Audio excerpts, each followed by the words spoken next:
So today na nga yung release day ng COSTEX Uniqlo 2023. Bali maaga tayong pumunta ng SM. Ayun, marami nang nakapila.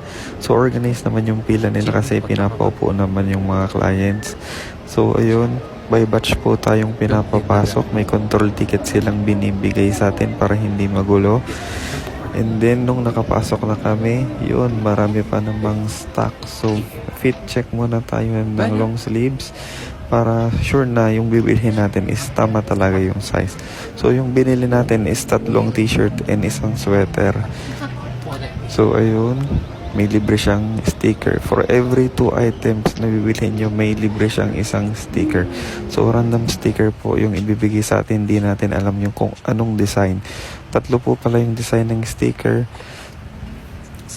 Ayan, yung balot niya, ang ganda. Yung resibo. And yan yung mga binili natin na shirt and sweater. So yung black, yung pink na BFF, yung na parang nasa tubig, and yung sweater, long sleeves. So yan yung details niya. Yung tela niya at yung print, maganda. Worth it naman sa price na 790.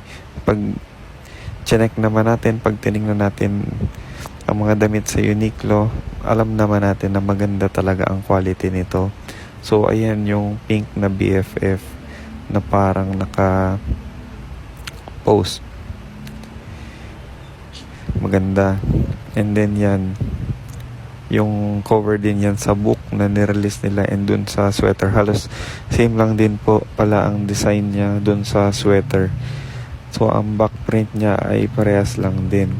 So gagawa na lang tayo ng another video for fit check po ng mga damit na yan at yung mas detailed na presentation ng mga damit. So ayan, yan yung 4 na binili natin kanina.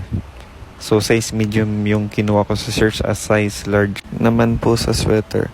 So yan po sila. Yan naman po yung sticker freebie na kasama. So yun lang po. Thank you guys.